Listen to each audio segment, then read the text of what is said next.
Halo, Jimmy. halo. Apa kabar Pak Jimmy? Gimana apa kabar Pak Nur Hakim? Luar biasa Pak. Luar biasa. Oke Pak Jimmy, seperti kita Nah, tahu, gimana? seperti pembahasan juga nih, untuk harga emas Mhm. kan itu benar-benar luar biasa sekali kan ya pergerakannya.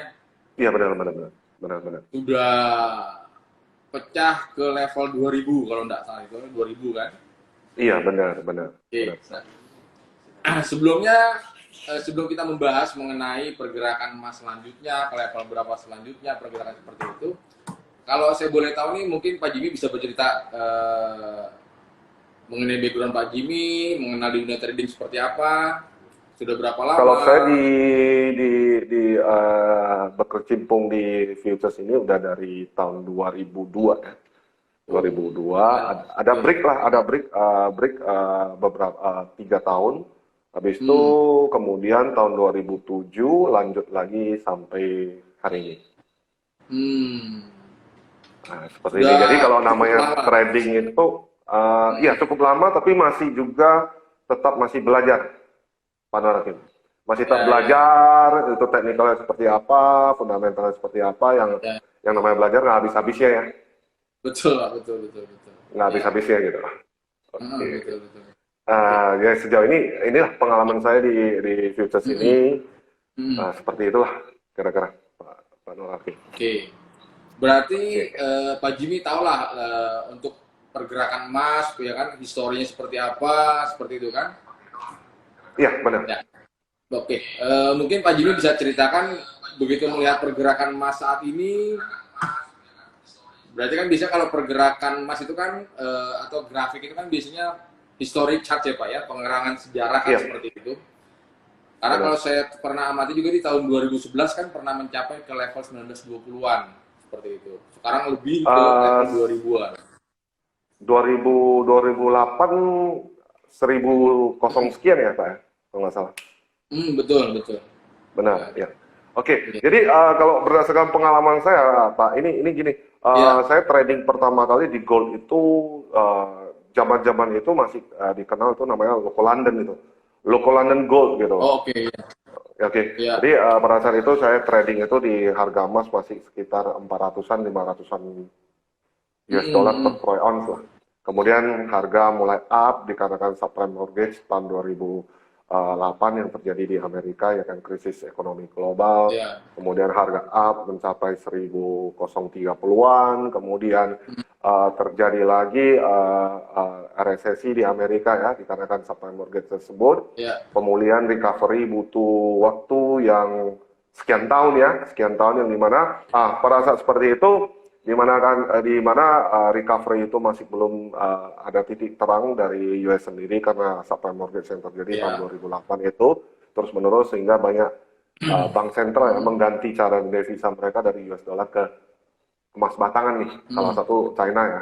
Kalau kita ya, bicara sejarahnya, ya kan, ya, oke, sehingga harga emas up hingga 1900 sekian gitu. Oke, mm, kemudian setelah tidak lama terjadi retracement ya, koreksi. Nah, saat ya, sekarang ini kita lihat lagi kondisi COVID-19 ini. Nah, ini sepertinya peak moment untuk gold ini lagi, mm, mm, untuk harga mencapai new record nya lagi, ya kan? Harga ya, tertinggi kemarin itu 20.055,51 ya, kalau nggak salah betul, ya. betul, betul, Ya, sekitar harga segitu. Dan mm, sekarang ini running masih sekitar 2040-an ya, Pak Nur Hakim ya. mm, Jadi boleh dikatakan kalau kita berbicara dari teknikal pola grafik tersebut, pola grafik itu kadang-kadang kita bisa mencari resisten dan supportnya. Dan kalau kita lihat dari all time history-nya dari pola grafik itu resistennya sebenarnya udah dari pola grafik itu gelombangnya itu wave-nya itu udah nggak ada itu. mm, ya, Udah nggak ada sama sekali. Kalau kita lihat monthly-nya, kita scroll rapat itu udah nggak ada ya, gitu. Ini paling tertinggi nih, ya kan? Nah, kemudian, nah ini saya mendapatkan sources nih dari RBC Capital Market ini, bahwasanya, oh ya, ternyata the next resistance itu adalah 20.086 gitu. oh, berarti dalam waktu 20.086. dekat mungkin ya, Ini aja high kemarinnya udah 20.055, saya kira ini 20.086 yang diprediksikan oleh RBC Capital Market ini di kuartal 3 ini akan tercapai otomatis, menurut saya udah bakalan terjadi ya. Karena kita lihat pergerakan market di gold itu, kita lihat dari grafiknya dan pergerakannya itu cenderung lebih signifikan untuk up ya, bukan untuk down. Betul. Ya kan? Kemudian diprediksikan di kuartal keempat itu bisa hit harganya adalah 2.440. 2.400 Pak ya? 2.440. Nah, ya kan? Kemudian kalau untuk tahun 2021 kuartal pertama itu bisa hit lagi 3.060.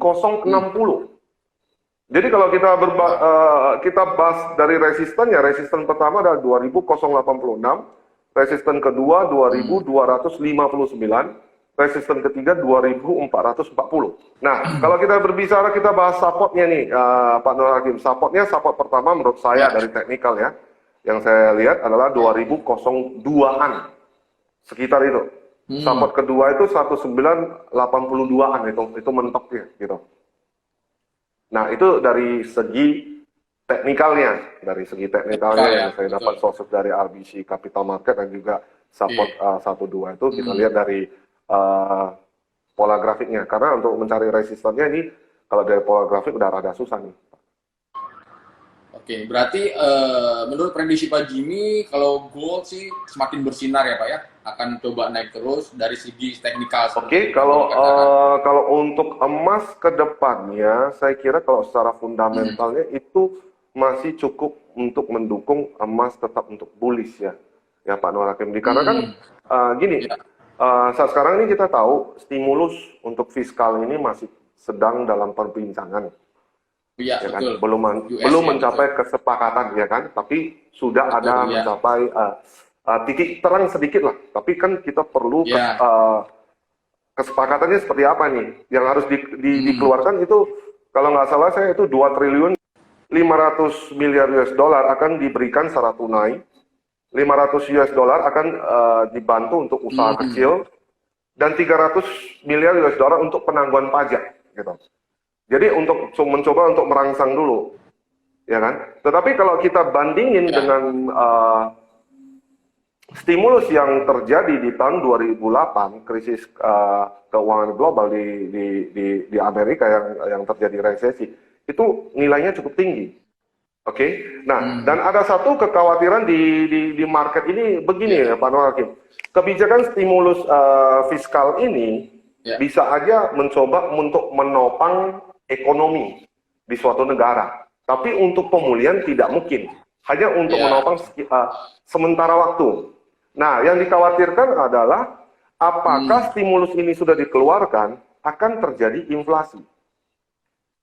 Nah, ini pertanyaan juga nih, jadinya yang saya baca berita, ini adalah kekhawatiran di sentimen di market ini sebenarnya, apakah akan terjadi inflasi.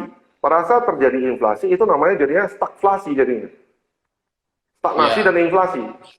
Ya kan, di mana pengangguran tinggi, pertumbuhan ekonomi lesu, ditambah lagi inflasi up gitu loh. Nah, kalau kita kaji lagi dari suku bunga US sendiri, saat sekarang ini udah lebih kecil daripada 0,25% nih. Nah, dan saya baca lagi berita, kalau interest rate di US menjadi minus, seperti di Swiss sekarang ini 0,75% ataupun Jepang 0,1%, itu harga emas diprediksikan itu bisa mencapai 4.000 US. Nah, jadi setelah itu kemarin kan ada ADP non-farm nih, Pak. ADP non-farm previousnya 4.314. Oh iya betul. Ya kan? Forecastnya 1.200K. Aktualnya 167K. Wah, itu luar biasa. Luar biasa. Yang dimana sebelum non-farm ini 2 hari sebelumnya kan ADP ini kan harus keluar dulu. ADP, tapi kan kalau non-farm itu harusnya langsung dirilis oleh government. Ya kan? Nah, kalau non-farm untuk Jumat ini kita lihat previousnya 4.800K, diprediksikan 1.550K. Belum tahu lagi aktualnya seperti apa. Unemployment rate itu 11,1%, forecastnya 10,5%. Iya, kita belum tahu lagi aktualnya seperti apa. Nah ini kita lagi wanti-wanti nih. Jadi kalau keseluruhan yang saya baca newsnya ini, yang saya ikutin beritanya ini kan seperti nonton sinetron nih Pak Hakim, Pak Nur Hakim nih. Nonton sinetron, ikutin ceritanya ini kan episode per episode nih. Jadi kekhawatiran di market ini satu mengenai kebijakan stimulus ini apakah akan benar-benar bisa menopang perekonomian jauh lebih baik. Itu satu pertanyaannya. Kedua, apakah kebijakan stimulus ini akan mempengaruhi tingkat inflasi? Yang seperti saya katakan tadi, sudah memasuki resesi, jangan lagi kita stagflasi gitu. Nah ini bahaya. Kemudian the Fed melakukan stimulus besar-besaran membeli aset treasury dan mortgage, ya kan, dalam jumlah yang tidak terbatas. Nah ini dikhawatirkan juga akan terjadi bubble di aset, bubble. Ya seperti subprime mortgage di tahun 2008 kan terjadi bubble juga. Iya, betul. Krisis mortgage gitu ya. Iya, benar. Kemudian yang ketiga, nah ini takutnya suatu negara itu tidak bisa mengkontrol atau membatasi lagi atau tidak punya lagi jurus-jurus ampuh untuk menangani tingkat inflasi yang terus up. Nah itu tiga permasalahannya. Sehingga kekhawatiran akan hal tersebut otomatis banyak investor yang mengalihkan aset mereka dalam bentuk yang berisiko kepada suatu aset yang dimana bisa melindungi nilai. Sebenarnya fungsi kita investasi di emas kan untuk lindung nilai sebenarnya. Ya, safe haven ya. Sehingga aset kita itu safe haven, sehingga aset kita itu tidak mengecil. Kalau tingkat inflasi tinggi, aset kita cuma seperti ini aja, kita simpan uang kan terasa nilai uang kita makin kecil nih. Ini Pak Nur Hadi. Ya. Otomatis kita beralih ke sana, ya kan? Belum lagi masalah COVID-19 sebenarnya awal masalah dari semua hal ini adalah dari corona ini. Corona ini main problemnya sampai mempengaruhi ke ekonomi. Ya kan? Dan kita tahu saat sekarang ini yang terinfeksi di seluruh dunia 18,7 juta. Yang nomor satu itu tetap juga Amerika, Brazil, India, Meksiko. Ya kan? Nah, dan IMF dan juga World Bank memprediksikan ekonomi tahun ini diprediksikan minus 6 hingga 7%. Kalau kita berbicara resesi, pada saat kapan suatu negara dikatakan resesi? Pada saat dua kuartal berturut-turut GDP-nya mengalami minus. Ya? Iya, GDP-nya mengalami minus. Nah, kemarin saya nonton nih TV One Pak Nur Hakim. Indonesia. Kuartal pertama minus 4,9%. Kuartal kedua minus 5,32%. Kita sudah memasuki resesi. Sudah memasuki nih, ya kan? Memasuki resesi, memasukilah awal memasuki. Kalau sudah tahun seperti itu, 4 kuartal seperti itu, sudah sah itu resesi. Semakin panjang itu jadinya depresi, Pak. Depresi itu tidak bisa diselesaikan, jadinya ekonomi kita kolaps. Nah, kira-kira seperti itulah. Jadi bagi saya melihat harga emas akan terus up apabila problem di vaksin corona ini masih belum didapatkan. Kembali saya coba flashback dulu ya Pak Jimmy di tahun 2011 ya. Itu 2011 banyak yang memprediksi seperti Goldman Sachs, terus beberapa bank investasi di Amerika. Itu pada saat sebelum menyentuh ke level 1920-an, mereka memprediksi akan ke level 2000 bahkan ke level 2500 seperti itu. Ya, kalau saya lihat memang trennya terjadi seperti saat ini. Nah, cuma di luar dugaan pada saat itu langsung terjadi pembalikan arah, langsung turun jauh sampai level terendah itu di tahun 2015 kalau saya nggak salah itu di level 1046. Seperti itu.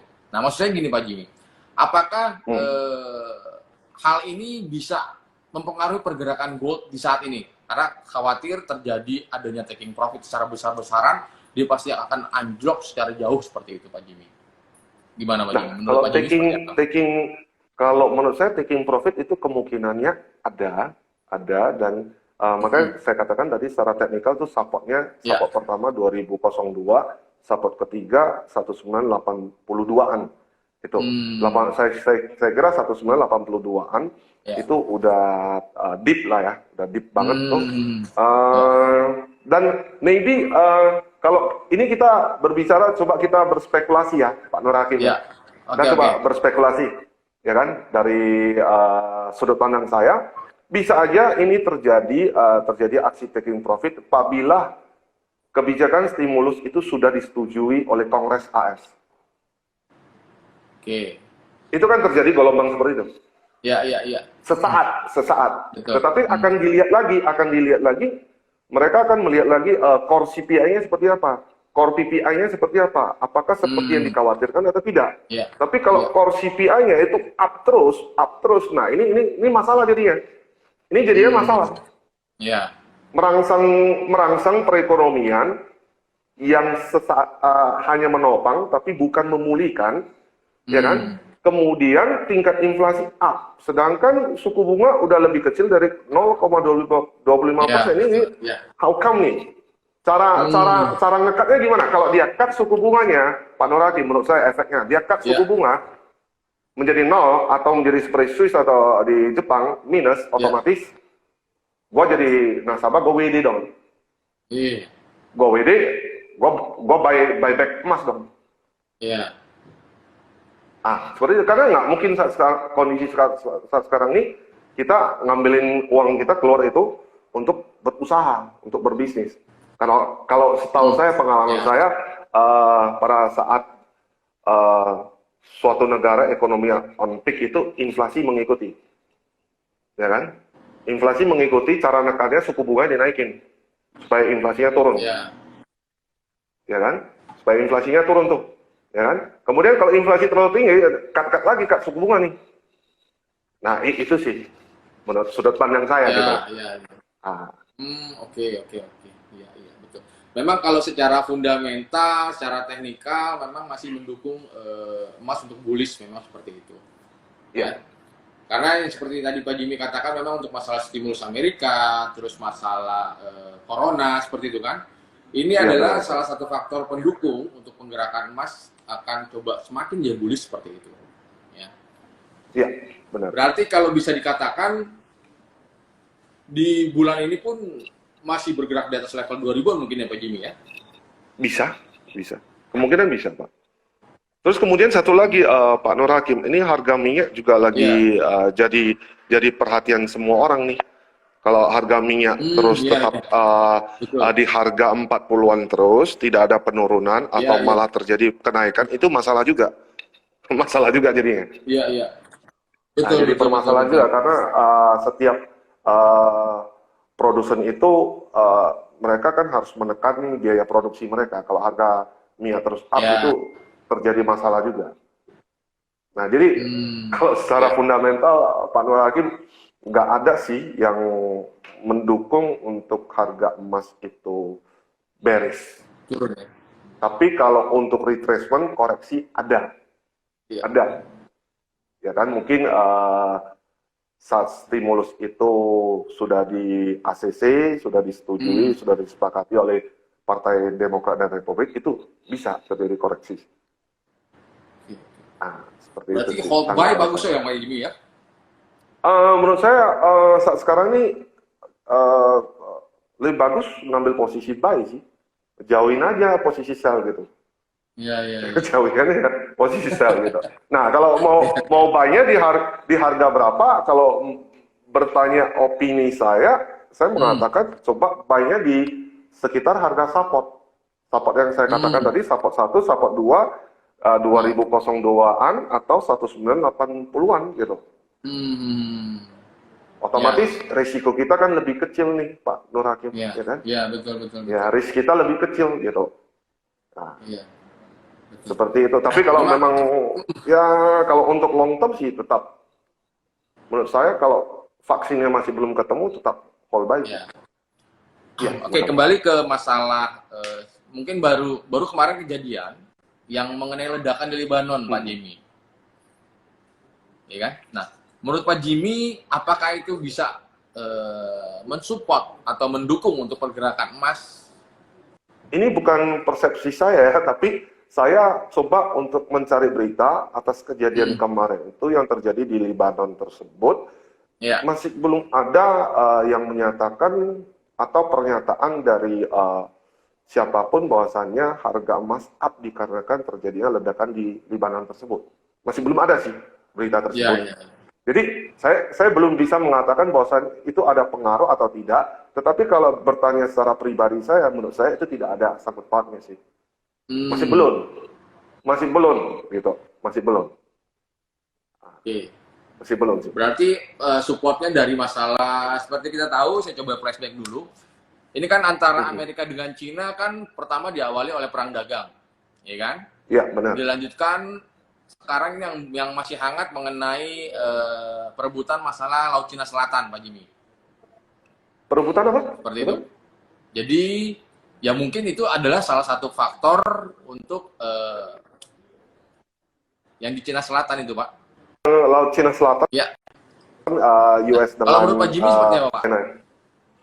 Ketegangan Laut Cina Selatan tersebut itu bukan baru bulan-bulan ini atau beberapa bulan yang lalu, tapi udah sekitar saya kira 5-6 bulan yang lalu ya. Iya, betul, iya. 5-6 bulan yang lalu saya kira, dan saya kira itu hanya bukan pemicu atau trigger yang sebenarnya untuk harga emas ini up sebenarnya. Bukan sih, karena saya kira itu just di zona tersebut just masing-masing negara menunjukkan nih militer gua begini, militer gua begini, just show doang gitu loh, show off doang, tapi masih belum ada sih indikasi bahwasannya ini akan seperti apa panasnya gitu loh. Karena memang kalau itu terjadi itu jadinya perang dunia, Pak Nur Hakim. Itu perang dunia, tapi saat masih belum sampai seperti itu sih. Kalau kita berbicara panasnya, ini kan lebih panas lagi masalah yang sebelum-sebelumnya US dengan Korut kan? Iya.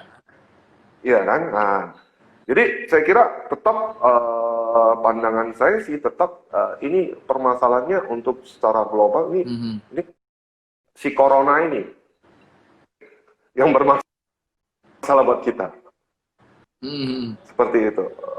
Itu pendapat saya pribadi ya, Pak Nur. Ya.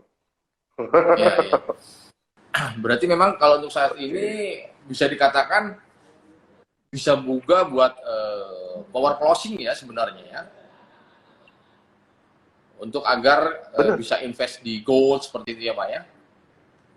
Iya benar sekali. Karena saat sekarang ini saya juga banyak ketemu, dengar, ketemu dan pun juga mendengar lah bahwasanya banyak sekali sekarang masyarakat itu narik uangnya untuk beli emas batangan di toko emas gitu dan disimpan, Pak. Betul. Iya. Karena memang di Antam aja per 1 gramnya itu sudah di level 1 juta loh Pak. Iya, 1.055.000-an ya kalau nggak salah ya. Dan saham Antam itu cukup kinclong juga ya haknya. Pendukung ya. Ya. Betul. Ya, saya kira saat sekarang ini ya kalau untuk jualan untuk dimengerti semua masyarakat ini emas gitu. Ini jadi perbincangan di kafe, di warung-warung, di rumah-rumah jadi perbincangan orang-orang ini. Iya, betul. Ya kan? Betul. Jadi perbincangan nih. Udah jadi perbincangan sama sekali. Iya. Ya. Bayangin aja Pak Nur Hakim, sebelumnya itu kalau kita rupiahkan itu masih 800-an, 900-an. Ya, sekarang jadi 1.055.000 per gram loh. Berarti satu mau dapat cepeceng. Ya kan? Gimana kalau kita belinya 500 gram? Mocon berapa itu? Gitu loh. Kalau di futures lebih gede lagi. Berarti memang masih bagus ya kalau untuk di Oke. Tadi kan Pak Jimmy sudah menyoroti mengenai data atau fundamental NFP ya Pak ya? NFP. Ya, Seperti itu. Ini kan kalau kita lihat di NFP ini kan antara bulan lalu dengan prediksi ini kan jauh sekali seperti itu. Karena memang tadi seperti Pak Jimmy katakan banyak negara-negara di dunia itu pasti terpengaruh adanya COVID-19 seperti ini, ya seperti itu. ya, Makanya banyak pelaku pasar atau investor beralih ke safe haven, terutama di emas atau di gold seperti ya, itu kan. benar. Nah, berarti kalau seperti ini banyak investor menaruh dananya itu di gold. Makanya mereka mengesampingkan di pair lain, misalkan di forex atau seperti itu. Nah, kalau menurut Pak Jimmy, Ya. bagusnya seperti apa? Maksudnya gini, apa mau tetap di semua fokusnya di gold atau hanya di forex atau di switch atau seperti apa, Pak? Kalau saya kira kalau di switch semua di gold boleh-boleh aja, atau sebagian di forex juga boleh-boleh aja, nggak ada masalah sih. Karena di futures ini Pak, kita udah tahu kita punya transaksi dua arah nih, ya kan? Iya. Iya, jadi itu nggak ada masalah sih, nggak ada masalah sih. Nah, mau di forex juga is okay, mau di gold juga is okay, mau di crude oil juga is okay. Ya. Tapi kalau kita lihat saat sekarang ini dari forex, crude oil dan juga gold, yang paling kinclong itu harga up-nya kan di gold nih. Sampai Betul. sekarang ini aja saya cek ini harga emas tahun ini sampai bulan 8 ini sudah up 34%. Oh, ya. Besar ya, Pak ya? Nah, 34%. Nah, gitu. Jadi menurut saya sah-sah aja sih. Bagi yang mau fokus di gold boleh, di forex juga is okay. Cuman kebetulan Pak Nur Hakim saya lebih fokusnya merhatinya di gold sih. Di gold. Iya, tapi kalau pound sterling, euro kurang saya perhatiin. Ya. Karena memang mungkin nggak terbiasa Pak Nur. Ya, Jadi kalau saya lihat yang lain sepertinya kalau lihat di gold kan seperti kita lihat F1. Ya.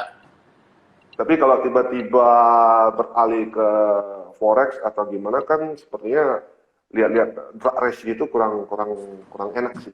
Ini ada pertanyaan, prediksi emas melesat naik lagi nggak Pak seperti itu? Sampai di harga berapa prediksinya Pak? Itu dari Andi Sari Pak. Oke. Jadi kalau situasi saat sekarang ini, seperti saya katakan, yang mesti kita wanti-wanti adalah seperti saya bahas dengan Pak Nur Hakim, kalaupun bisa terjadi retracement atau koreksi di harga emas, itu kalau menurut pribadi saya, kita berspekulasi sedikit nih ya dari yang fundamental yang kita ikutin, kalau terjadi kesepakatan stimulus bantuan dana tersebut keluar, itu mungkin sesaat akan terjadi koreksi. Sesaat akan terjadi koreksi dan bukan berarti emas sudah menjadi bearish. Emas tetap akan bullish. Nah, kedua support yang saya katakan tadi adalah ada support 1, support 2. Untuk buy itu lebih bagus coba di support 1 2002-an, untuk support 2 di 1982-an. Seperti itu sih. Saya tidak menyarankan untuk mengambil posisi sell. Tapi kalau untuk berspekulasi pada saat news kesepakatan sudah ada kebijakan stimulus tersebut, Anda mau melakukan spekulasi boleh-boleh aja. Tapi harus ingat resistennya di mana, harus paham akan risiko juga ya. Itu bagi saya. Menurut saya. Nah, untuk kedepannya seperti apa? Resisten 1 itu 20.086, resisten kedua 2259, resisten ketiga 2440. Nah, itu sih. Nah, saat sekarang ini bulan Agustus ya Pak Nur ya. Bulan Agustus berarti kalau kita katakan kuartal 3 itu adalah Juli, Agustus, September. Ya kan? Sedangkan diprediksi oleh RBC Capital Market ini di kuartal keempat itu adalah Oktober, November dan Desember itu harga bisa hit 2.440. 2.400. Tapi ini just prediksi dari Prediction. RBC Capital Ya. Market ya, bukan dari saya nih, ya kan? Ini boleh didengar, dijadikan acuan atau mau dipikir-pikir juga boleh nih. Ya. Seperti itu. Ada lagi pertanyaan lain, Pak? Ada lagi Pak Nur? pertanyaannya Pak Jimmy. Apa nih? Benar nggak sih Pak, ada pernyataan atau keluhan gold naik harga, tapi forex malah turun, nah seperti itu Pak, yang tadi. Benar nggak sih, Pak, ada pernyataan atau keluhan gold naik harga tapi forex malah turun, gimana tuh Pak? Nah, forex ini turun sekarang begini. Kalau kita bandingin forex dengan gold ini adalah dua item yang berbeda. Kalau forex turun, itu dalam kondisi seperti apa nih? Kondisi seperti apa? Contohnya gini, US melemah kah? Atau pound sterling menguat kah? Atau gimana? Tapi kalau menurut saya, karena nggak ditulis secara detailnya, gini aja. Gold dengan forex itu dua item yang berbeda. Saat sekarang ini gold, setiap krisis terjadi itu gold tetap akan menjadi safe haven. Saat sekarang seperti ini juga. Jadi di mana kondisi krisis itu kan pengaruhnya ke mata uang juga nih. Ke mata uang, ke perekonomian suatu negara, merembet ke perbankan, investasinya, profit perusahaan, sampai ke mata uangnya nih. Sehingga banyak yang beralih ke aset safe haven atau lindung nilai, ke gold. Jadi kalau dikatakan keluhan gold naik, harga forex malah turun, saya kira ya saat sekarang ini krisis sudah 9 negara confirm itu melemah ya dibandingkan gold ya. Gold tetap bersinar, sudah pasti. Ya. Apakah sudah terjawab? Ada pertanyaan selanjutnya nih Pak Jimmy. Apakah benar prediksi gold akan sampai ke harga 2.200? Nah, kalau benar, itu akan terjadi kapan ya? Dari Ziko. Gini. Kalau namanya trading itu kita hanya memprediksikan suatu harga di level tertentu, tahap tertentu berdasarkan fundamental yang terjadi, data-data yang ada, rentetannya seperti apa, efeknya seperti apa. Nah, kalau dikatakan kapankah itu terjadi, tanggal berapa, bulan berapa, jam berapa, nah ini susah. Ini udah susah. Jadi kalau kemungkinan 2.200 kemungkinan, saya jawab, kemungkinan ada. Ada kemungkinan tersebut kalau kondisi ekonomi masih seperti ini aja. Anda boleh, kalau Anda yang memiliki fisik, membeli gold dalam kondisi fisik yang Anda simpan, saya cuma ingatin, pada saat vaksinnya sudah ada, jualah emas itu secepat mungkin. Itu saja. Pada saat vaksin sudah ditemukan, jualah emas itu secepat mungkin. Nah, itu. Betul. Tapi kalau vaksinnya belum ada, jangankan 2.200. Resisten yang saya bilang 2.440 kelihatan. Dan ada yang memprediksikan, ini dari website kitco.com ya, interest rate di US kalau sempat minus, ini goldnya bisa 4.000. Betul. Nah ini bukan saya ngomong loh, ini dari anak-anak analis loh gitu loh. Jadi coba, nah kalau kita berbicara seperti ini, kita jadinya tradingnya gini loh. Tradingnya menurut saya jadinya kan, trading itu kan ada short term, medium term, long term. Jadi kita lebih ke short term dah. Ya kan, Pak Nur Hakim kan orang teknikal juga nih. Kan paham nih, yang short term gimana ini, di hold dulu dah gitu loh. Ya kan, kalau ngarap kita hari ini buy langsung dan 2.200 nggak mungkin. It's impossible. Ya kan, tapi kalau untuk the next ke depannya, saya yakin kalau kondisi ekonomi seperti ini bakalan jadi. Ya karena memang pasca COVID juga sebuah negara juga nggak akan recovery secepat itu yang tadi Pak Jimmy katakan seperti itu kan. Benar. Jadi bisa dikatakan peluang 2.200 itu ada seperti itu. Iya. Intinya ya pada saat trading ya kita ya harus tetap aja money management, risk management tetap harus dikedepankan kan seperti Ya, itu benar. ya. Benar. Ya, Seperti benar. itu. Makanya saya katakan Pak Nur Hakim tadi bagusnya kan buy on support gitu loh, supaya risk kita lebih Ya, kecil gitu. betul. Buy on support. Tapi kalau memang kita memang sudah prepare sekian, planning kita sudah ada, kita mau mainnya di short term atau medium term, mengikuti fundamental yang ada, is okay, hold aja, Ya, nggak apa-apa, nggak masalah sih. Itu sih. betul. Ya lihat juga kita tradingnya mau yang gimana, mau scalping, mau swing trader, mau day trade, mau gimana ini. Ya. Nah, ya kan? Kan gitu, ya kan? Oke. Tapi biasanya gini Pak Jimmy, kita kembali kalau coba soroti untuk yang di hal yang di minyak tadi ya Pak Jimmy kan sempat menyinggung soal minyak. Biasanya antara grafik gold dengan grafik minyak itu kan biasanya searah Pak biasanya. Kalau sekarang kan Gold dengan minyak jauh sekali berbeda. maksudnya biasanya harga Sekarang gold sudah tinggi jauh. Tapi minyak masih Ya, minyak gitu. masih di bawah seperti itu. Ya kan? Nah, kalau gini ya, Bagaimana menurut Pak Jimmy? Pak Nur Hakim, ini belum tentu ya. Saya ingin menjawab pertanyaan Pak Nur ini berdasarkan pengalaman saya. Pengalaman saya kan ada yang ngomong gitu. Kalau saya dulu kan gini, pound sterling, euro, Aussie kalau menguat, ya kan, naik otomatis Swiss dan juga yen itu turun ya, gitu. Itu pertama kali saya belajar forex begitu. Belajar forex itu begitu. Tapi seiring dengan waktu, ternyata semua ini berdasarkan situasi dan kondisi juga. Nah, kalau mungkin saya kurang perhatiin harga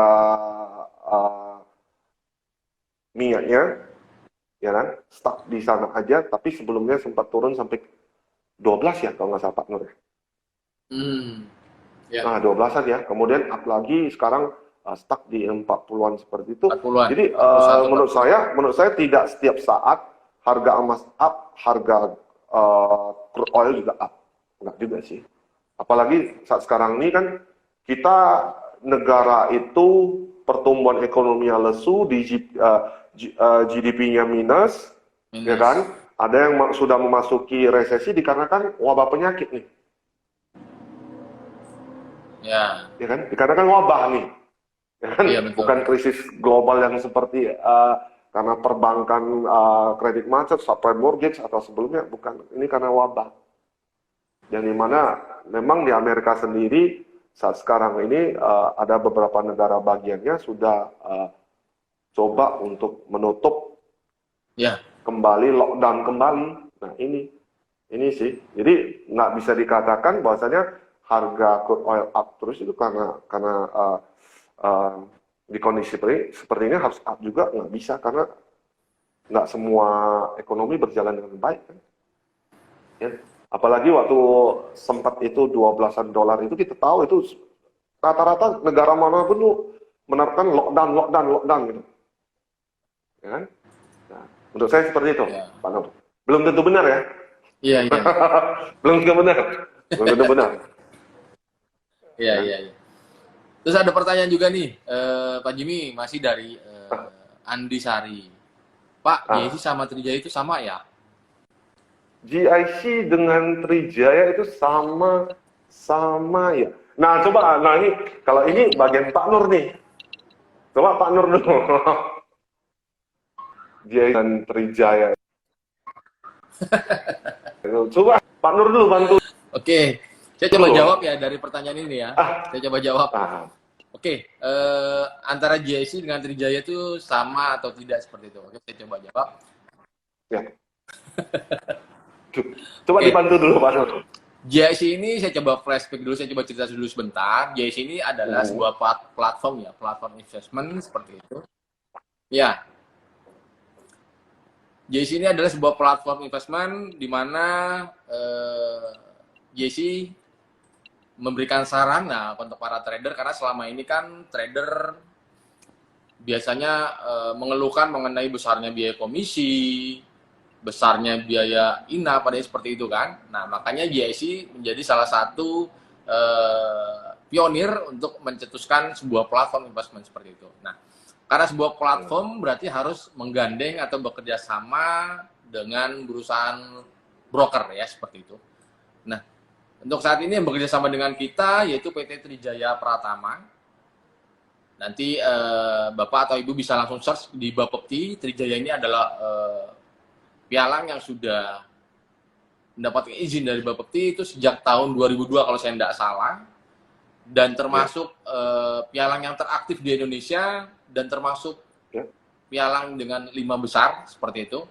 Jadi tidak salah kalau GIC menggandeng PT Trijaya Pratama seperti itu. Jadi bisa dikatakan antara GIC dengan Trijaya itu berbeda. Namun kita bekerja sama ya seperti itu. Karena GIC tidak bisa berdiri sendiri karena kita hanya sebuah platform, jadi harus menggandeng perusahaan pialang atau broker seperti itu. Saya rasa jawaban seperti itu cukup jelas ya. Jelas ya, cukup jelas sudah. Ya. Cukup jelas. Kayak gitu. Oke. Kembali ke soal pergerakan gold, Pak Jimmy ya. Ini kalau saya lihat ini untuk hari ini kan pergerakannya udah di sekitar hampir 20 poin, udah 20 poin lebih. Ya. Oke. Hampir 30 poin. Cuman ini pergerakan aktif sekali ini. Kalau saya lihat ini udah lumayan turunnya ini, Pak. Oh. Bentar ya. Lumayan nggak jauh sih turunnya. Masih di level 40-an. Oh, masih di level 44 sekarang ya? Iya, betul. Masih di level 40-an, 44-an seperti itu. 44 nah, kadang-kadang hanya 53 ya? Iya. Kadang-kadang gini, kadang-kadang kalau melihat pergerakan seperti ini, kalau yang pernah trading di tahun 2011, mereka langsung, takutnya mereka langsung anjlok seperti itu, gitu loh. Mereka khawatirkan seperti itu, Pak. Semacam kayak trauma masa lalu gitu loh, Pak. Iya, benar sekali. Takutnya anjlok gitu ya. Iya, benar. Tapi mesti lebih was-was dan teliti ya Pak Nur ya. Iya. Lebih was-was dan teliti karena seperti kemarin malam itu sempat 30-an ya. 20 30-an, 38, 37, 36, 35. Nah, kalau kita katakan setahu saya kan Pak Nur Hakim kan teknikal juga yang ngerti pola candlestick ya kan.